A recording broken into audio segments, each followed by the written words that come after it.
Jadi kali ini gue kedatangan dua buah field monitor dengan harga yang sangat menarik, fitur berlimpah dari brand yang sebenarnya cukup familiar. Tapi entah kenapa gue baru tahu soal monitor ini. Padahal buat pecinta videografi atau mungkin konten kreator kayak gue, fix monitor ini bakal racun banget. Penasaran? Ikutin video ini sampai habis.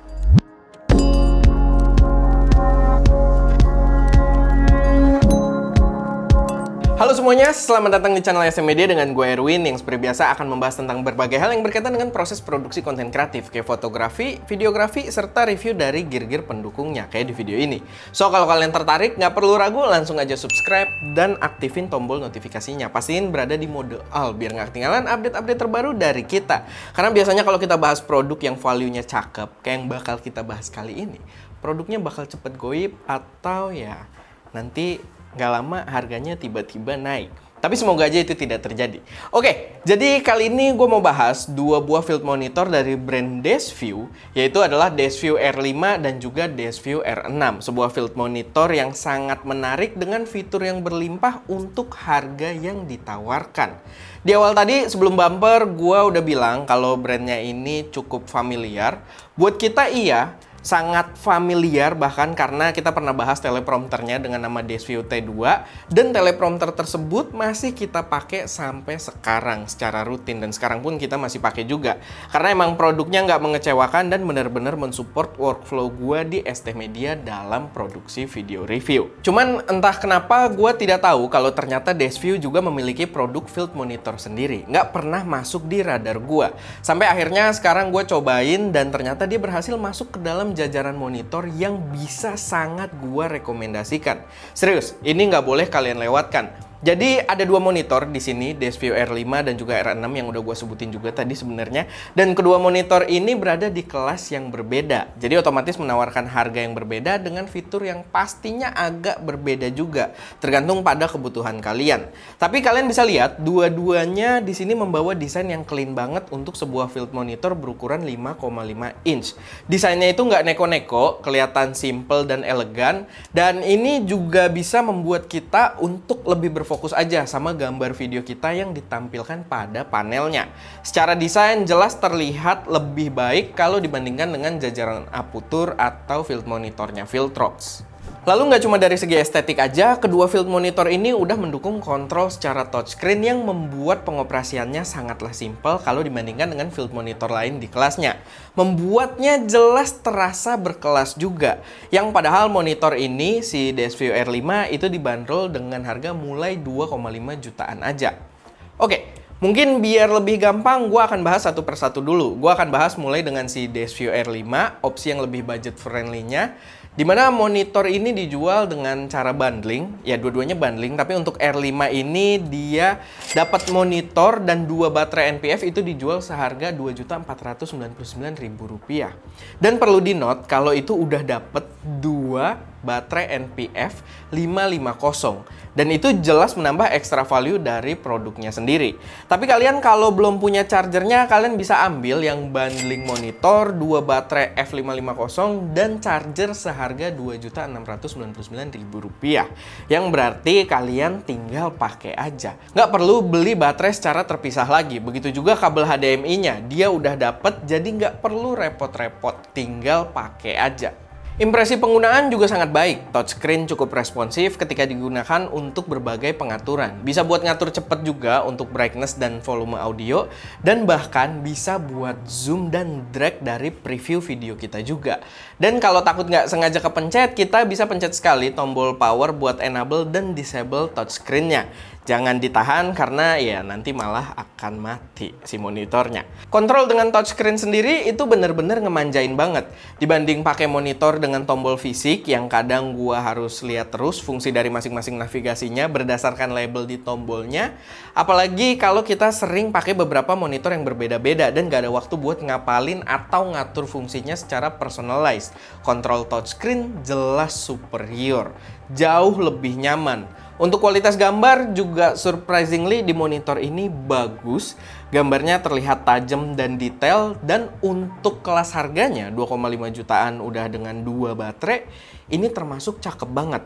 monitor Aputure dan Viltrox nggak akan mampu bersaing dengan produk di harga yang sama. Gambarnya lumayan bersih dan tajam, cukup reliable untuk memastikan gambar kita berada pada fokus yang tepat. Tajamnya juga natural karena panelnya tajam proper Full HD, bukan kayak kena efek over sharpen kayak di monitor lain sekelasnya. Untuk warna ketika baru dipakai atau di settingan defaultnya sih sebenarnya nggak begitu akurat, agak terlalu kontras dan condong ke tone merah gitu, tapi gue cukup amazed karena beberapa elemen warnanya itu bisa kita atur dan dia bisa menghasilkan warna yang sangat akurat, dekat dengan apa yang ditampilkan oleh layar bawaan kameranya. Jadi di sini bukannya gue ngetes akurasi warnanya pakai alat kayak Spider gitu ya, bukan, tapi gue bisa mengatur sampai warnanya itu mirip banget dengan yang ditampilkan di LCD kameranya. Ini fitur penting karena dulu di Aputure VS1 itu mau atur kayak apapun, itu gambarnya nggak bakal mirip dengan layar bawaan kamera. Tetap bakal kontras over sharpen dengan tone warna yang agak shifted.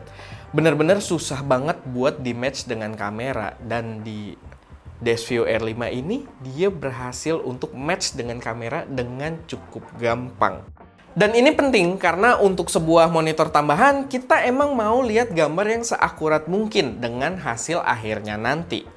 Lalu monitor ini juga udah punya fitur-fitur pendukung untuk kebutuhan exposure assist dan juga focus and composition yang pasti bakal berguna juga buat banyak user. Serius, komplit banget. Ada false color, histogram, zebra, waveform, focus picking, save area, grid, dan lain-lainnya. Lalu yang luar biasa lagi, monitor di harga sebudget ini dia udah mendukung penggunaan custom load yang bisa kalian load menggunakan slot SD card yang ada di sisi bawahnya. Tapi pastiin SD cardnya itu terformat dengan tipe NTFS atau FAT32 biar loadnya kebaca. Karena kita di memori yang formatnya exFAT itu dia nggak kebaca. Kita udah cobain sendiri. Siapa tahu nanti kalian mengalami isu dengan hal tersebut. Jadi ya semoga video ini bisa membantu juga. Dan fitur ini jelas berguna banget buat teman-teman yang doyan buat record dengan flat profile biar bisa lebih leluasa di proses color gradingnya. Plus nggak boleh kelewat juga, monitor ini juga punya headset output kalau mau mantau video dengan suaranya juga. Cuman kalau buat live preview sih dia agak delay sedikit, tapi masih dalam batas wajar. Buat preview video udah cakep banget. Delaynya agak ganggu aja kalau buat monitor sambil live recording, tapi buat preview video itu tidak mengganggu gitu, udah cakep banget. Oh ya, dia juga udah dapat adapter ke hot shoe yang cukup proper, cukup kokoh dan bisa diandalkan untuk penggunaan lama. Overall buat harganya ini worth it banget. Dan gua juga belum sebutin kalau dia juga datang dengan sun hood cover kalau mau dipakai di kondisi siang terik, karena emang panelnya nggak seterang yang versi R6-nya. Oke, sekarang kita bahas yang versi Dashview R6-nya. Ini adalah versi yang lebih serius, lebih diperuntukkan pada kebutuhan yang lebih heavy duty. Dashview R6 ini dijual seharga Rp4.399.000 untuk versi yang dapat 2 baterai NPF 550. Jadi sama, dijual dalam bentuk bundling juga. Dan Rp4.599.000 untuk yang dapat 2 baterai dan juga chargernya. Emang perbedaan yang cukup lumayan dibandingkan si R5, tapi memang ada upgrade yang cukup signifikan dan mungkin cocok buat produksi yang lebih profesional.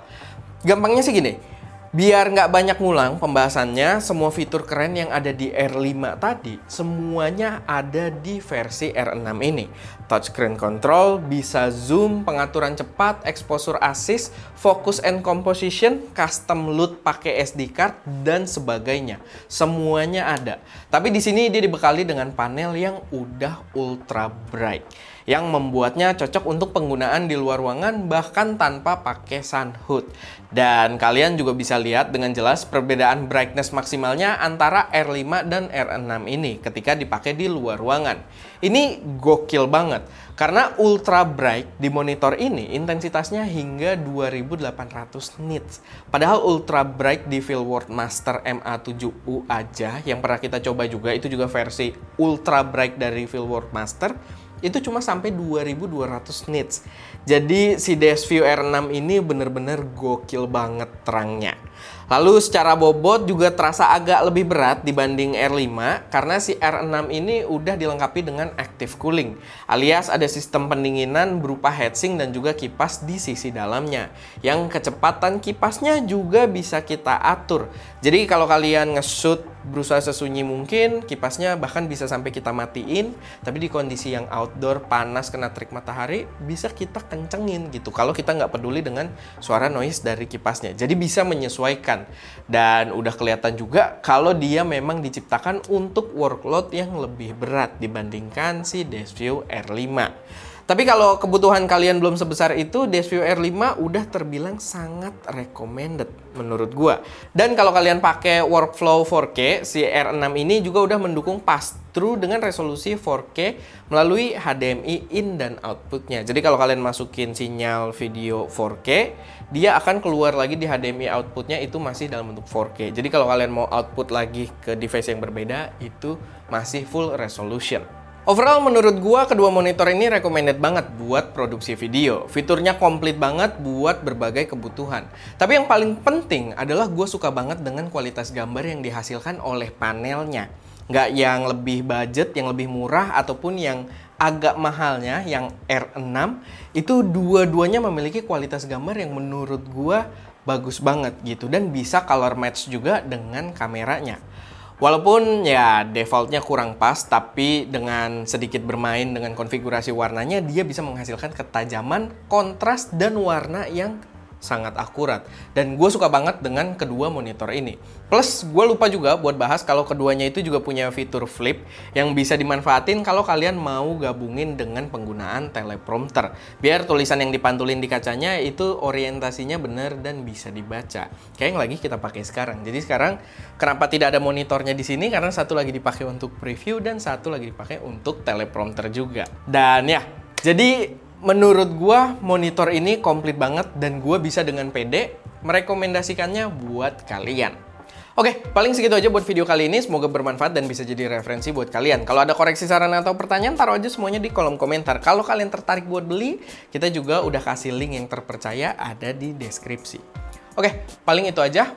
Gue Erwin, di belakang kamera ada Ska, dan jangan lupa untuk berkarya.